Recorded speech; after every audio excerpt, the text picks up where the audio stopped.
Do you ever think about how much of reality TV also is the music? It's always like the very light caper music. And it's like telling you like, this is funny, this is light. And you're like, aren't I really watching a bunch of people decompensate?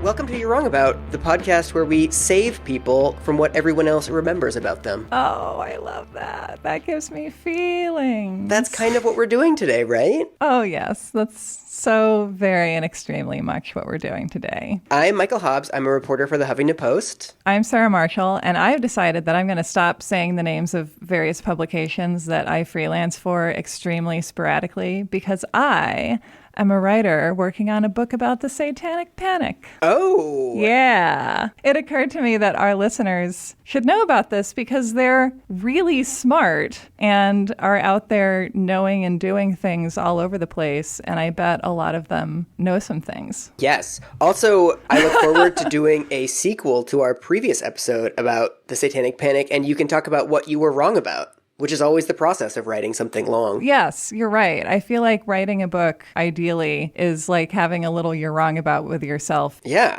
So speaking of that for today, we're revisiting the subject of an article that I wrote 2 years ago. Okay. And it's one of my favorite things that I've written because today we're talking about Ms. Anna Nicole Smith. Yes. And your article is one of my favorite things that you've ever written. Thank you for appreciating my writing on maligned women and for reaching out to me over that so many years ago, because I just feel like everything good in my life has come to me in one way or another because of Tanya Harding. Okay. Because the first piece I ever wrote that was just being like, look, everyone just sees a joke and I see a tragedy was about Tanya Harding. And then this piece about Anna Nicole Smith, which was in BuzzFeed, was the same thing. And in the process of writing it, I just became so furious on her behalf, which apparently is the only writing process that I know how to have. I mean, or there's just a lot of historical figures where that's an appropriate response. Yeah. This to me is one of those hidden in plain sight stories where just like we made this into a comedy or we pretended that it was a comedy when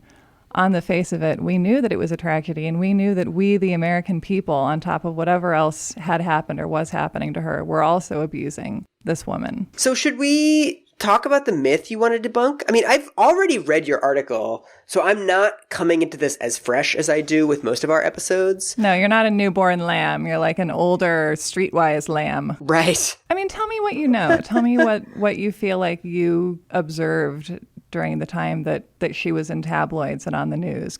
This was also two distinct eras. I'll start with that. She became famous in the early 90s, and then she became famous for being a train wreck in the early 2000s. Yeah. So she had these two moments. Yeah. I mean, that's just what I was going to say, in that I met her twice. That you knew her as this distant, perfect, icy figure as a model for Guess, I think, or The Gap, or whoever it was. Yeah, she was the Guess Jeans girl. It was a big deal. Yes, she was the shorthand for beautiful woman, the way that we used Cindy Crawford for years. And we met her again, I don't know, 10, 12 years later when she was too human. Yeah. The American public hated her for gaining weight. She Yeah. was slurring her words. I mean, I remember watching her reality show on Bravo or whatever it was. It was on E. It was the top-rated show on E. Yeah. And it was so weird. It was so upsetting. Her lawyer was one of the main characters on it. Her son was like this weird spectral presence. Like the little boy ghost and 3 men and a baby. Yeah. There wasn't really a plot. It was just her being her and saying, LOL, look how stupid she is as she goes about her life and says sort of dumb blonde type comments. And that was the extent to which we dealt with her as a person, was like this silly dumb blonde who said funny things every once in a while. And they were trying to sell it as this, isn't it, kind of a pre-Laguna Beach, like, isn't it funny? Isn't it, she's so tacky, she's so kooky. You watch it and you're like, this is a woman whose life was falling apart, and you're just watching it and it's like watching a cliff crumble into the sea. Right. And they do segments where they take her to like morning zoo shows where the DJs just like, they're like, Anna, you used to be the most beautiful woman in the world, but then you gained a tremendous amount of weight. And she's like, I didn't gain a tremendous amount of weight. Seriously? People actually said that to her face? Yeah. The thing where you're profiting off of like a shameless figure is that you have to in some way be putting them in the stocks and showing your audience that they're superior to them. And that's what that show was about too. Yeah. So those are like the two zeniths of her fame. She was first this beautiful Amazon glamazon, and then she came back as this universal figure of derision. Right. And then she died in 2007. Right. And I remember seeing it in the news and thinking like, yeah. And not because I really knew anything about her life, but because I knew that she was the kind of out-of-control figure who you just expect is eventually going to die of some kind of an overdose or a suicide or just something, because there is this whole class of women that the entertainment industry has essentially chewed up and spit out. So should we go back and do the Anna Nicole Smith story, the real Anna Nicole Smith story? Okay, so we're talking about addressing the central myth that always comes up in our tales of maligned women, which is the myth of female public figure, not human being. My argument is always female public figure, in fact, human being after all. Okay.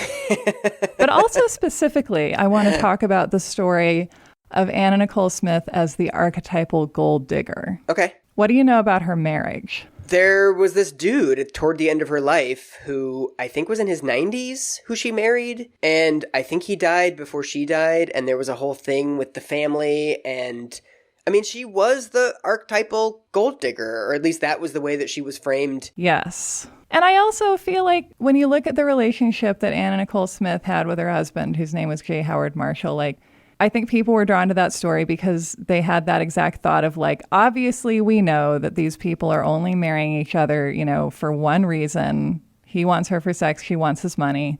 And inevitably it was more complicated than that because it was a human relationship. And it also, I think, was arguably one of the better relationships in her life. What do we know about that marriage? Well, let's start from the beginning. Okay.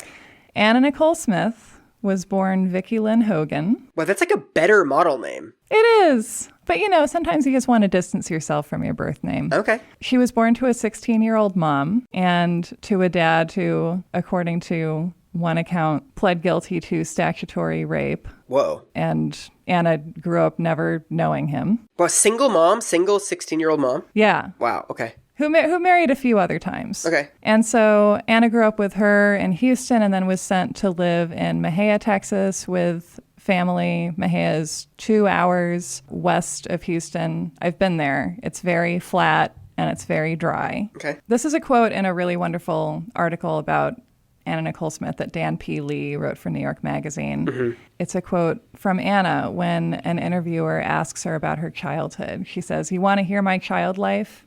You want to hear all the things she did to me? All the things she let my stepfather do to me or let my brother do to me or my sister? No way. All the beatings and the whippings and the rape? That's my mother." Holy shit. So we know she was someone who grew up suffering abuse. She also grew up extremely poor. At times in her childhood, had to steal toilet paper from restaurant bathrooms because her family couldn't afford to buy any. What was her mom doing for work? She was a deputy with the Harris County Sheriff. What? Yeah, cop mom. So she made that little money working as a cop? Well, she also wasn't necessarily consistently with her mom. Okay. So she went to live in Mejia as a teenager. She dropped out of Mejia High at the end of 9th grade. Okay. Got in a fist fight with another girl, Oh. which may have contributed to her leaving school. So she was like 15, started working at Jim's Crispy Fried Chicken and worked there as a waitress and met a fry cook. And they got together and got married and had a baby. So she also became like a 16-year-old mom. Yeah. Okay. She's been talking about how she wants to be a model. You know, she has this dream of being a model. And she was kind of an ugly duckling. Like if you look at pictures of her as a teenager, it's hard to recognize her if you have like the Guess Jeans girl in your head. And it's partly just that she hadn't grown into her face and her figure yet, but it's also that you realize looking at pictures of her when she was a teenager that the person we know as Anna Nicole Smith was a very consciously constructed persona. Okay. She made her body and she made the character that she was. How so? So when her son Daniel is 3 months old, she packs up the car and moves to Houston and says that her husband has been abusive. Okay. And when she gets back to Houston, she gets jobs at Walmart and Red Lobster, but she's not making enough money. And so one day she goes into a strip club and asks if they have any jobs waitressing, and they say no, but why don't you dance? Okay. And so she starts dancing. And she's not very good. She gets put on day shift. She's like not a very good dancer. She has small breasts. She's considered like way too flat. And she's tall. She's almost 6 feet tall. and she's like considered big boned. People actually, after she became the Guess Jeans girl, refers to her as Anna Nicole Smith, big boned Guess Jeans model. This is like lobbed at her as an insult in the 90s. No way. Wow. And like, as a person with big bones, like, look, it's a thing. And what she figures out is that there's not that much money, you know, working the day shift in the kind of places that are going to hire her with small breasts. And this is in the late 80s. So it's also the golden age of the silicone breast implant. Oh, right. So I have a video for you. So this is Anna Nicole Smith's video centerfold, which Playboy released after she became the Playboy Playmate of the Year in 1993. We're flashing forward a little bit. But we're looking at the end result of Anna's creation of her body. Oh, yeah, there it is. So she's in black and white. We've got a camera zooming in on her face. She's in a bed sort of rolling around. Oh, she has really big boobs. Wow.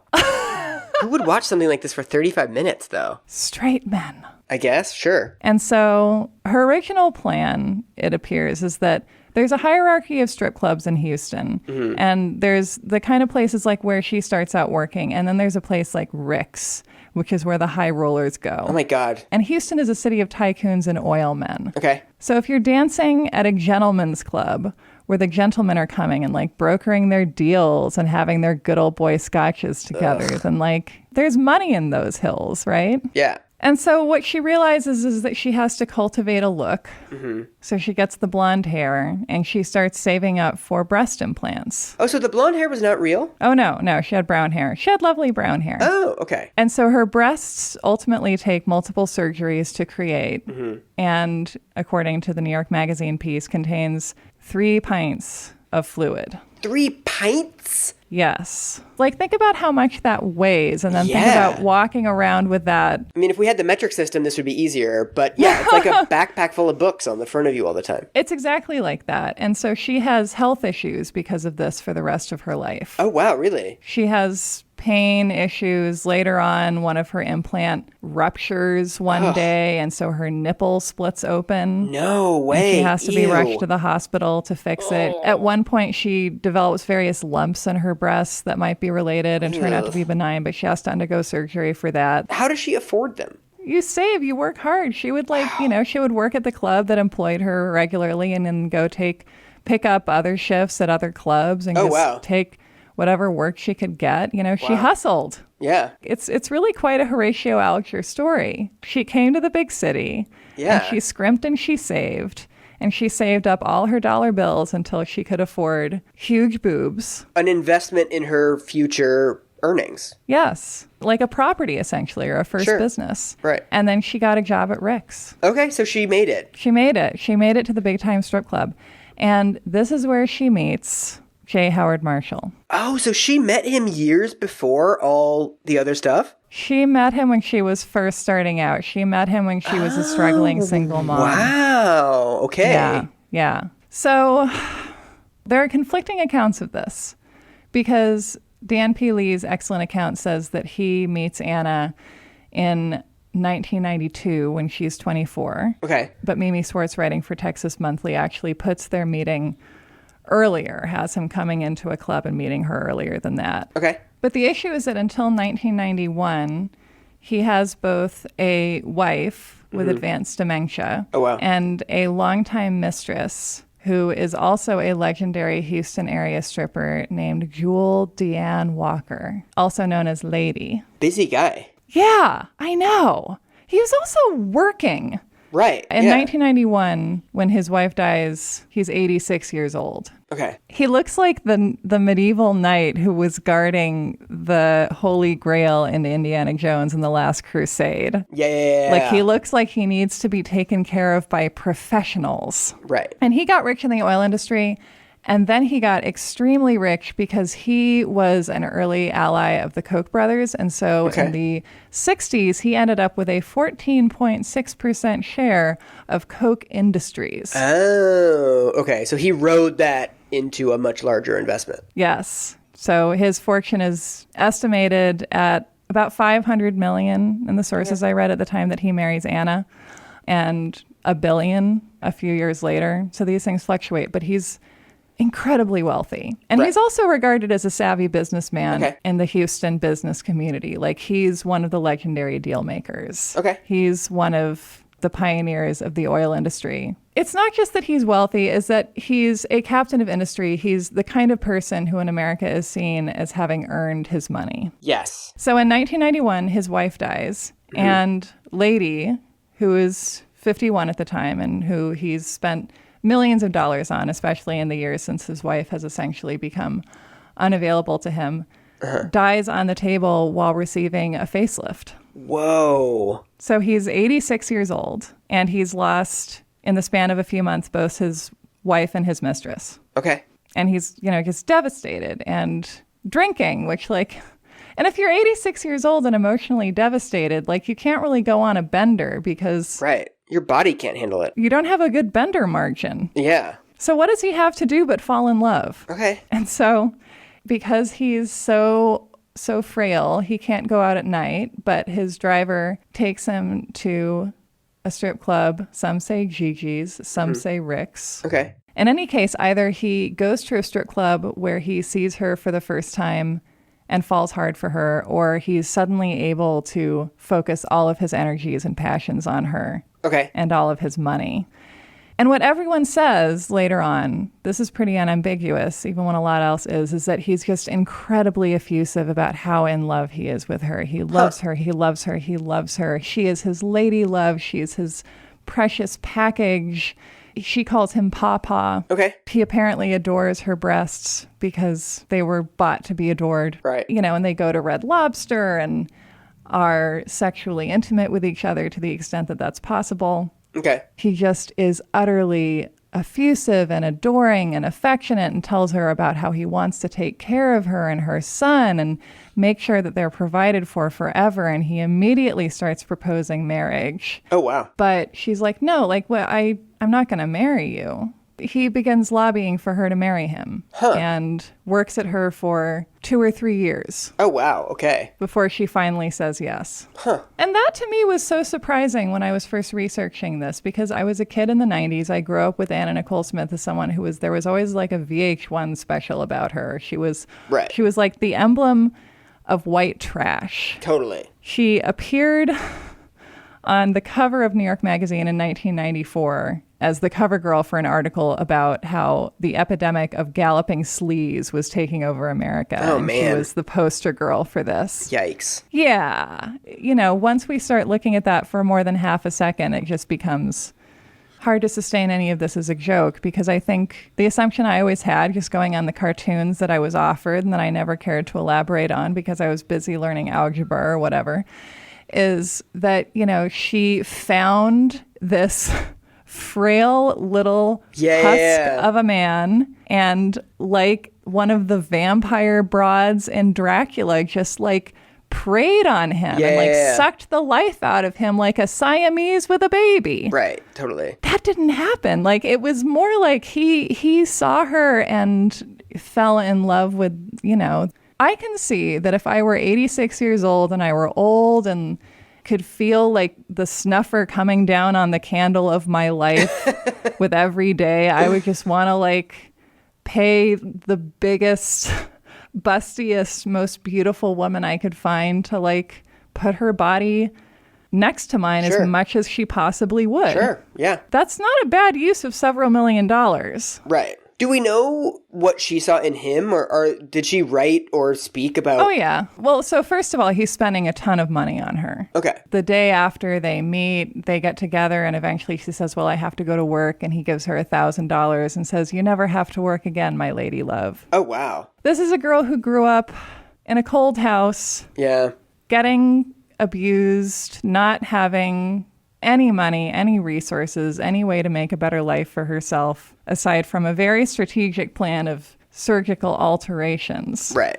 And, not just the money stuff. I mean, that's huge, but like, someone wants to take care of her. Right. And here's this guy who's also like, he's too frail to be any kind of a threat to her. Huge win. Huge win. If you're a woman in America, knowing that the person you're marrying physically is incapable of turning abusive at some point is like it's a consideration worth thinking about. Right? Especially for her. You know, it's funny. I was thinking about this and just, you know, what did we want her to do? What would have been the virtuous path? That she's a single mom trying to make a better life for her kid and find some stability, and she's stripping and she's working all the time, and she started taking Xanax and she started taking benzos and she started, you know, developing dependencies on prescription drugs because she doesn't like her job. She doesn't like the work that she's doing, but she has to do it because it's by far the most lucrative field she could possibly be working in. So her dependency issues have already started. Her work has already started taking a toll on her health, both mentally and physically.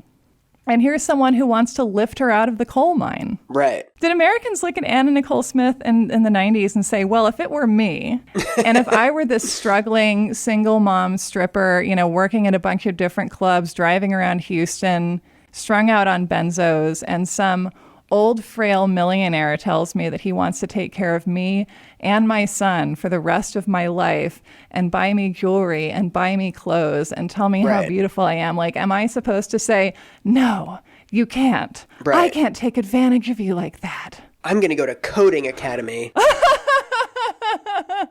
Right? Like, what did people want her to do? It feels like it's also really nice to just be adored by somebody. Yes, it is nice. Even without the money, just having someone who is just really attracted to you and really into you and thinks you're really special sounds pretty good. Yeah, and who you can feel in a very real way. Like, you are like this vital, beautiful, sexual presence in the life of someone who really, really needs that. Like, you would feel valued. What is the nexus of this with her career? What's happening with her career at this point? That's a very good question.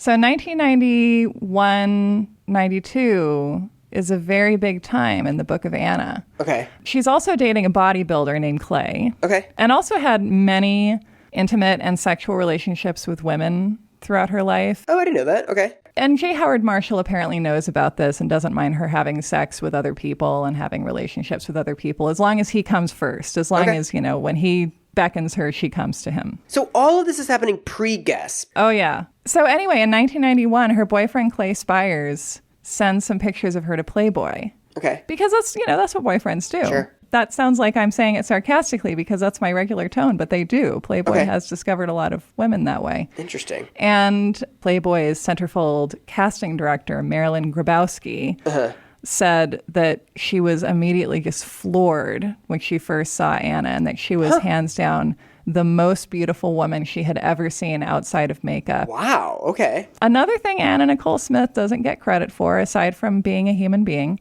I think she was a great beauty. Sure. She was beautiful in a way that like made it very obvious that this was not organic. Like, I think if you're looking at a picture of Cindy Crawford, you can be like, this lady just put on a little lip liner and then showed up in a cornfield. She's just a natural 10, right? Because that's sort of the fantasy. And with Anna Nicole Smith, it was like she clearly had built the body and the image that she was in. Like, she had, you know, grown up watching Marilyn Monroe movies and memorized all of her lines and always wanted to be like Marilyn Monroe and to act in movies like her and to play parts like her parts. And she had bought a Marilyn Monroe on steroids body. I mean, she was discovered actually in a very old Hollywood way because her boyfriend sends the pictures to Playboy. Playboy brings her in. They put her on a cover. She becomes a centerfold. So immediately cover, immediately centerfold, immediately everything? Yes. I think you had to work your way up the ranks from page 41 and then you get on the cover after people know you a bit more, but wow. It was like everything suddenly came together for her. Like, she'd been saving and saving for these breasts and getting all these surgeries, you know, and she got the hair right and she sort of grew into her face because she has like a big jaw and a big chin and just these great dramatic bones, you know. She has sort of a Frank Lloyd Wright kind of a face happening. Okay. And she figured out how to carry herself. She'd been performing for all those years. And also something that everyone who worked with her said is that she gave great face. She was a great model. Okay. She was skilled at it. She was good at it. She worked very hard for many years, and she became very good at all the industries that involve projecting sexuality Right. and projecting, like figuring out like what is the image that the men in the room want me to give them, and then I'll do Right. it, and I'll do it 50 times in 50 different little ways, and I'll do it for hours and hours, and I'll give take after take, and I'll perform it because I know how to do it. Yeah. I mean, being a daytime stripper for years is extremely good practice in faking constant horniness. And that like the man that you're looking at or the camera lens that you're looking at is like the love of your life Yeah, and yeah, the yeah. only person that you want in these satin sheets Yeah. with you. And so she's in Playboy. She becomes the Playmate of the Year in 1993. Wild. Guess Jeans discovers her through Playboy. Mm-hmm. And she becomes the Guess Jeans girl and immediately is on huge billboards across the world. And in fact, there is a billboard of her in Norway that is alleged to have caused auto accidents when people are distracted by these huge images of Anna, the beautiful 50-foot woman. Wow. And the Norwegian parliament debates whether it should be legal to have a billboard of Anna Nicole Smith so prominently displayed to motorists. Yeah. I mean, that does seem slightly overblown, but okay. These are like the details that make up these stories. Right. She's like, Yeah. her sexuality is like the strongest, most bewitching, you know, she's killing the Norwegians, Michael. Yeah. And so at this time, like she's making her own money. Mm-hmm. She's starting to be featured on like Entertainment Tonight and news magazine shows. She's the guest girl. She's this very sexy, but also very glamorous model. Mm-hmm. And she's keeping it quiet that she has this relationship with this Houston oil man, because if people find out about him, they're not going to see her as having made her own way and made Right. her own name. And Right. like, excuse me, she did work for everything that she got. Yeah. And models always do that. They always make themselves seem single, or they're always coy about their love lives. Because it's part of the fantasy, right? With a model, they have to seem available in some way. Right. That's true, too. And also, J. Howard Marshall is realizing that he's not able to turn her head the way he used to. Oh, She is making her own money now. right. And so he starts upping his spending. Oh, because he has to compete with guests now. Yes, he has to compete with Guess and Yeah. Playboy. Like, Yeah. there are other men trying to fill Scarlett's dance card. Yeah. He takes her to Harry Winston and asks her to pick out whatever she wants, and she buys $2 million worth of jewelry. You're kidding. Nope. Jesus, that's so much money. Okay. Yeah, he starts pitching more woo, and interestingly, she finally accepts. She finally says, yes, I'll marry you. Huh. And they got married in 1994, and it's, of course, huge news. And she is relentlessly mocked. Right. And that's kind of the moment when she shifts from an aspirational figure to a joke. You know, she's not this beautiful, glamorous star anymore. You know, when you're getting a massage from someone and because your body is so fucked up, because you're an anxious person, they're just going through like levels of tension, and then they finally seem to find like the bottom of it, and they're like, oh yeah, and they dig their thumb into it. And Sure. this to me is one of those parts, is the question of why were we so focused on making this a story where she was the one who had all the power. Right. She doesn't control the money. Everything she has is a gift from him. Right. It's all at his discretion. What we're essentially saying is that her breasts are more powerful than $500 million. Is this the period where she enters the sort of trough between guest girl and reality TV star? When does the downfall begin? It begins when they get married. Yeah? Because this is when she becomes a joke. Right. Because she's done something that we can be judgmental of, and now we can just wash our hands of seeing her as a human being. Right. Because now she's just a gold digger. She's an archetype. She's a wicked archetype. She's manipulating this poor old man for his money. Right. No one is ever acting as if J. Howard Marshall can take responsibility for his own decisions. Right. Even though he's doing business at this time. He's active in finance. Yeah. He's still a functioning adult. He's still a person doing stuff. Right. People play it as if it's, you know, either she tricked him or he was so old and infirm or like sexually bewitched that he didn't have a choice. But it's like maybe he made a choice, and it was the choice that he'd made before with Lady for 10 years. And it was just to launch a charm offensive at a beautiful, big-breasted woman whose affections he could essentially buy for himself. Right. And also, you know, who was spectacular and grateful, and who I'm sure he saw something in beyond her body, because there are a lot of great bodies in Houston. Right. And as I was thinking about this, I was like, why is the gold digger such a maligned figure? Like, why do we hate that person so much? Well, I think it's because it's somebody who's getting money for nothing. Are they, Michael? Are they? I just think that, like, why do we act like it's harder to be born into a family than it is to fuck someone in that family? Okay. Sex work is a skilled trade, and I do think that's part of this. Like, the Anna Nicole story is also the story of the question of what industry do we believe is more deserving of a big payout, you know, stripping and marrying and having sex for money, or being an oil tycoon. Right. And I personally think that sex work is harder than oil tycoonship and has a much less of a negative impact on the world. That's probably true. To me, I'm not comfortable having any opinion on anybody else's relationships. I think everyone's marriage is a mystery. Fundamentally, to everyone but the two people in the relationship, it is weird and you do not understand it, and that is fine. It is none of my business. And so I think when you see people that are dating across huge age ranges or across huge class divides, or two people that just seem like I don't see any reason why these two people like each other, it's none of my business. That relationship is a mystery to me. My parents' marriage is a mystery to me. Their parents' marriages are mysteries to them.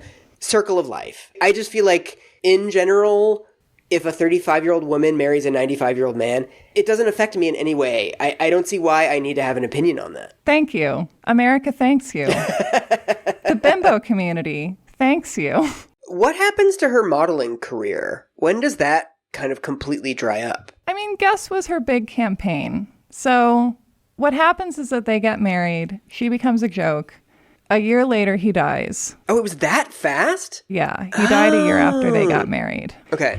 And for 6 months before he died, his son, Pierce, was very much in the mix. Okay. So J. Howard Marshall goes into the hospital because he has stomach cancer. He's suffering from pneumonia. He's just in general feeble health. Uh-huh. And Pierce becomes his guardian. Okay. And Anna later argues that Pierce, J. Howard Marshall's son, who's in his 50s at the time, changes his father's will. Okay. And makes it so that Anna doesn't get anything. And also, she's been living in an apartment that he got for her in LA where Marilyn Monroe once lived, and also a ranch that he bought for her in Texas where she has horses and livestock, and sometimes will have a sheep brought to her apartment in Houston when she can't sleep, so she can have a sheep around to snuggle with, which I find very endearing and Marie Antoinette-like. So Pierce starts basically kicking her out of those properties. And also, J. Howard Marshall for years now has been taking care of Anna's bills, and she's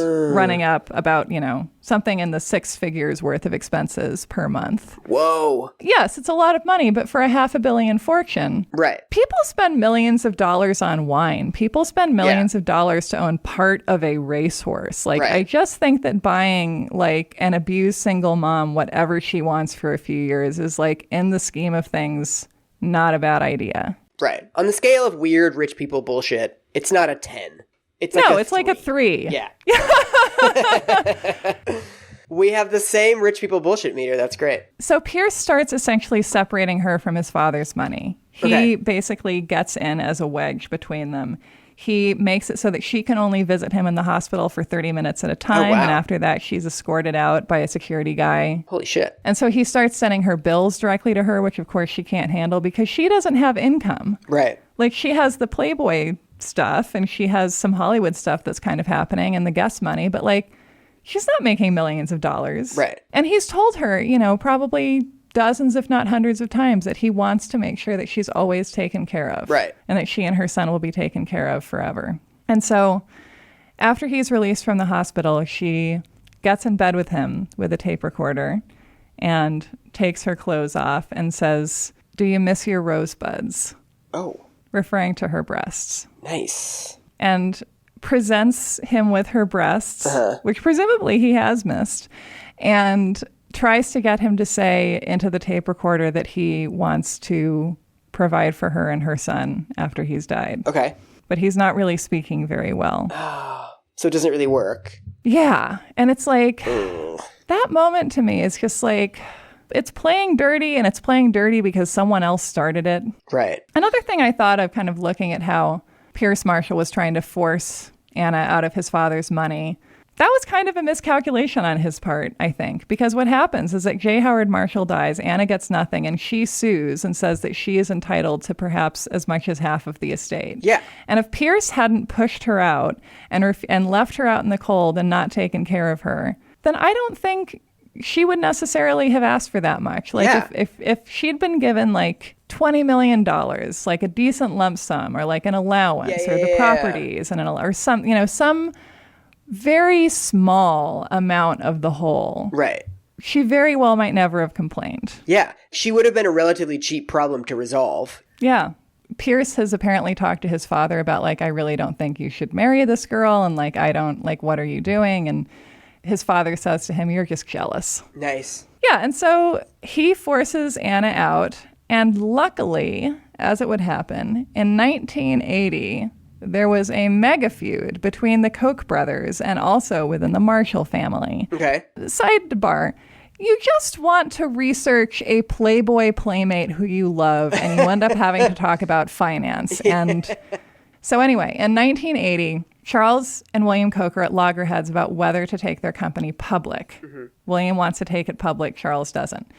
J. Howard Marshall and his younger son, Pierce Marshall, side with Charles, and William Koch finds an ally in J. Howard Marshall's oldest son and namesake, J. Howard Marshall III. Weird. Okay. And so J. Howard Marshall III teams up with William Koch to try and take Koch Industries public, which doesn't work. But it essentially means that because of this business dispute, father and son never speak again. Jeez. And J. Howard Marshall buys J. Howard III's shares in Koch Industries for a few $1 million and then tosses him out. Okay. And so, after Anna also gets left out in the cold, J. Howard Marshall III says, hey, why don't you and I make things difficult for Pierce Marshall and sue for our share of daddy's money? Wow. So it's like a survivor situation. They create an allyship. Yes. It's called an alliance, Michael. Alliance, sorry. And so this ultimately goes to the Supreme Court. No way. Yeah, the case of Marshall v. Marshall reaches the Supreme Court in 2006. Holy shit. And Anna, appears. And I just I love this description because it's like if you gave a robot instructions to do a Mad Lib of a boring legal sentence, this is what it would come up with. It comes down to the question of whether federal courts have jurisdiction over probate matters, which are normally decided by states. So it is a federal versus state law jurisdiction question. Jesus, I just fell asleep during that sentence. I know! What does that mean? I lost you with the word probate. Yes. So essentially, very few wills are contested. 1% of wills go to court. Okay. And probate matters are decided by state courts. Okay. But Anna and J. Howard Marshall III take it to a federal bankruptcy court. And so it's a question of who ultimately gets to decide. Weird. Okay. Yeah. And then what does the Supreme Court decide? What's the result? The Supreme Court decides that, yes, a federal bankruptcy court can have jurisdiction over a contested will. And so they send it down to an appellate court where it then molders until both Anna Nicole Smith and Pierce Marshall die. Oh, no way. Yeah, because they died fairly soon after the SCOTUS decision. Fuck. And so then this money is still fought over for years. Huh. So it goes back to the Supreme Court in 2011. You're kidding. And the 2011 Supreme Court decision says, and I quote, although bankruptcy court had the statutory authority to enter judgment on Vicky's counterclaim, it lacked the constitutional authority to do so. Okay. What does that mean, Michael? Nothing. Those are just sounds. I have no idea. But everyone's dead by now, so it hardly matters. Okay. But anyway, there's an article that I read recently about an unfortunate man named Judge Mike Wood, who's a probate judge in Harris County, Texas. And until recently, it was his job to preside over Marshall v. Marshall. And so there's basically a lawyer debate over a restraining order involving trusts in some way that I don't understand. Okay. And Judge Mike Wood said to those assembled in court, I am going off the handle officially. I am tired of this case. I've told you that from the beginning. I beg you to recuse me. I don't want to deal with you people anymore. This is ridiculous. And the article I read says, Judge Wood went on to say, I am not going to spend a lot of time cutting at nits and gnats for people that are fighting over $20 billion, $10 billion that they didn't earn. They didn't create this wealth. It was created by a third party, and they're just fighting over it. Yeah. He then declared at the January 11th hearing that, quote, it's just not the way I'm going to spend my life. A week later, on January 18th, Judge Wood officially recused himself from the case. Nice. Isn't that amazing? There's something so funny about people just openly hating their jobs. It's like the funniest. It's always the bleakest thing. That's why I love flying Spirit Airlines. Did Anna Nicole get any money before she died? So after J. Howard Marshall died and she was cut out of the will and she began this legal battle, she declared bankruptcy. Oh, she did? Yeah, and declared that she had $9 million worth of debt. Oh my God. And then, she got what work she could, which wasn't that much because she had fallen on hard times. Yeah. If you become favored by an industry for being a hard worker and being able to show up on time and give 50 great faces, you don't have that many years in you of doing that. Yeah. Especially if the industry you're working in is doing things to your psyche that you have to numb yourself to. Yeah. She ends up living with this B-movie director who's supporting her and her son in an apartment in LA. She attempts suicide. Oh, no. During the time that she's in the hospital after that, there's the possibility that she might have suffered brain damage. I think because of the amount of time that she went without breathing. Oh, my God. This is a period during which one of her implants bursts. It's almost like a spell in a fairy tale, right? Because she came to Houston in the 80s. She got her implants in the late 80s. She, started to rise. And she got like about 7 years worth of the thing that she sold her sanity for, essentially. Right. And then it started to all go away. It's like Ariel selling her voice. Yeah. It wasn't just that she wasn't getting work. It was that she was one of the many women who lived, her entire life understanding that the only value she held for the world was being beautiful and being sexy. Right. And being fuckable and being fucked. Right. And then if she wasn't able to offer those services, she didn't exist. Right. That was what made her an essential worker. Right. Just the incredible anger that the public unloads on women when they become slightly less beautiful or slightly more old. So that it's like, it's not just career, it's this existential thing where like, if you can't stay at peak sexiness forever, then like, who are you? Right. She writes in her diary, apparently, about how she just doesn't even like sex.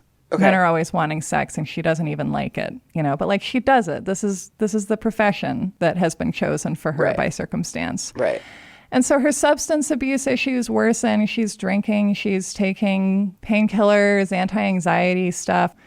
Later on, like around the time she dies, she develops these infected abscesses because she's injecting herself with weight loss stuff. Oh, no. Really? Yeah. Oh, that's so sad. It's like she's one of the women and death becomes her. And like you broker this bargain to like make yourself beautiful in the way that men want, but then it starts falling apart. Yeah, that's awful. So is this before the reality show, after the reality show? This is before. This is all before? She led a long life and she didn't live that long. So E put her on the retainer knowing how troubled she was? Yes. Oh, that's super bad, dude. Wasn't that always the point? So they knew she was addicted to pills and that she had a suicide attempt and that she was broke and all that. And they're like, let's just put a camera in her home 24 hours a day. Yeah. Oh, that's so bad. It's dark as hell. Yeah, dude. It's the spectacle of watching someone barely holding their life together. Ugh.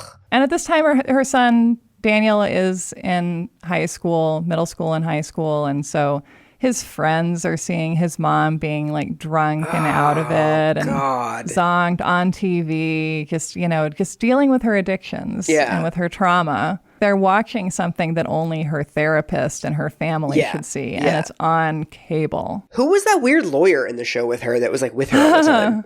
Howard K. Stern. Yes. They met in LA in the 90s, and they began this very close relationship that seems like it was something that it seems like she was able to trust him because they weren't sexually involved. And she kind of had sex with a lot of people without seeming to necessarily want to. Okay. And they just had this like apparently non-sexual relationship where he thought she was beautiful and dazzling and wanted to take care of her, and she really needed someone to take care of her. So that was their relationship, also financial? I don't think he was able to provide for her financially, but I mean, he was able to broker the kind of work that she could get and kind of, I think, also help escort her emotionally through these soul-damaging industries that were the only ways that she could work at that time in her life. Jesus, it's so dark. Because what the fuck else are you going to do, right? It's like, and so you're just selling off little slices of your trauma. Yeah. It's like a pound of flesh, no more, no less, right? Oh. So what happened with the reality show? I mean, it was a rating success, right? It was at first. I think it was like a novelty thing. I think at first the novelty of like watching this out of control, shameless lady was like super fun. But then, like, you sit with it and you're like, this woman needs help and no one's helping her. They're just filming her. Yeah. So, it's on for a couple years. It goes off the air. And then what she really wants actually is to have a baby. Okay. She and J. Howard Marshall tried to have a baby. Okay. She very badly wanted to have a baby, specifically because Daniel was getting older and getting more distant from her. And the show especially seemed to kind of drive a wedge between them. I mean, yeah. So, he starts developing his own substance dependencies. Oh, fuck. He starts, staying out and not coming home and not telling her where he is. And they kind of, some distance develops between them, basically, which is really hard because this also was for him, right? Like most stories are at heart the Godfather, I believe. And this is one of them. Like she sacrificed herself to give him the kind of childhood that she hadn't had, which was just like a stable, decent one where like you're not hungry and you're not abused and you feel loved and taken care of. And she couldn't do it. Like she got millions of dollars, but she couldn't make a stable home for her son because no one showed her how or gave her the tools that she really needed to be able to do that. They gave her other stuff, but they didn't give her that. Did she ever get into rehab for the pills? Yeah.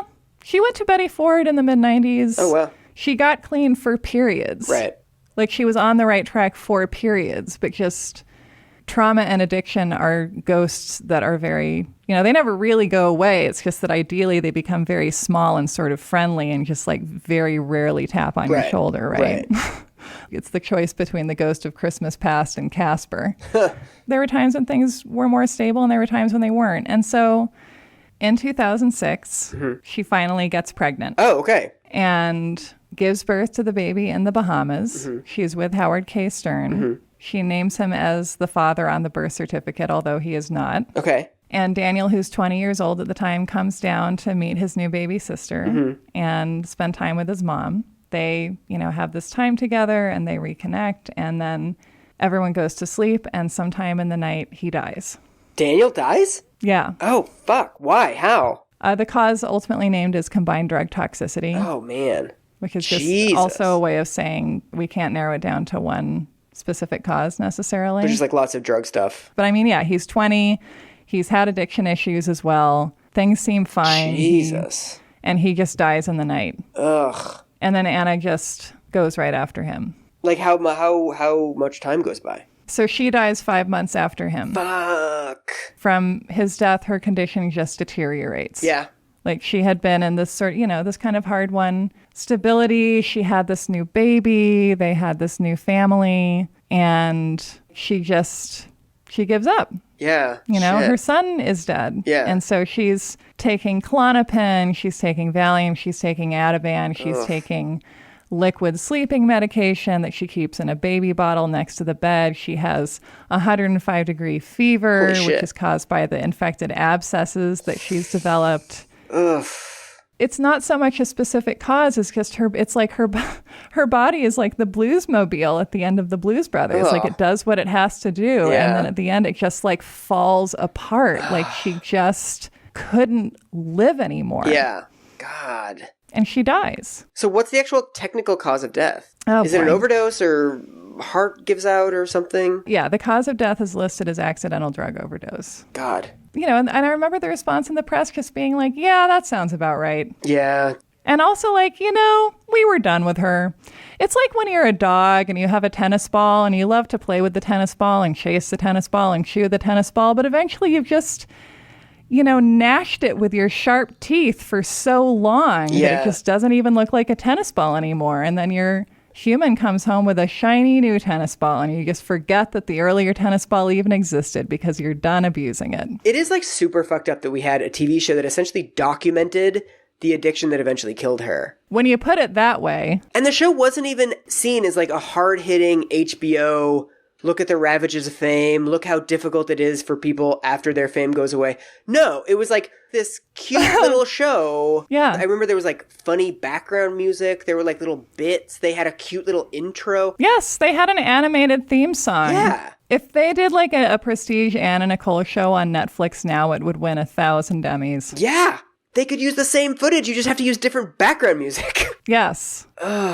So what does all this leave us with, Sarah? Well, I want to go back in time. Okay. To one of the many legs of the long legal battle of Marshall v. Marshall. Mm-hmm. So while the case is being decided in Texas State Probate Court, Pierce Marshall is represented by Rusty Hardin, who has the opportunity to cross-examine Anna Nicole Smith. Mm-hmm. Rusty Hardin is a legendary Houston defense attorney. Mm-hmm. He defended Arthur Anderson for their role in Enron. Oh, convergence. And according to our heroine, Pamela Koloff, who profiled him for Texas Monthly, he had an unbroken winning streak in felony jury trials when he was a prosecutor. Okay. She writes, his closing arguments were pure theater. At the conclusion of a rape trial, he turned off all the lights in the courtroom, asking the jury to consider the victim's fear in the darkness. But his most famous closing argument capped the sensational case of Cynthia Campbell Ray, who manipulated her boyfriend into shooting her parents at point-blank range while she looked on. Rusty recreated the terror of Ray's two young sons who were in the room when the murders were committed, then reminded the jury of Ray's callous comment, "They're young. They'll get over it." Rusty repeated her words in disgust. Writer Clifford Irving, who chronicled the 1987 trial in Daddy's Girl, the Campbell murder case, wrote that Rusty then backed away from Ray, quote, as if afraid of contamination. Before concluding his case, he hissed, "Shame on you, shame on you, shame on you." Wow. Think about someone who learned how to be a lawyer prosecuting violent crimes, cross-examining a woman who is guilty of marrying a rich guy who liked her. Okay. And then expecting his family to keep his word after he dies.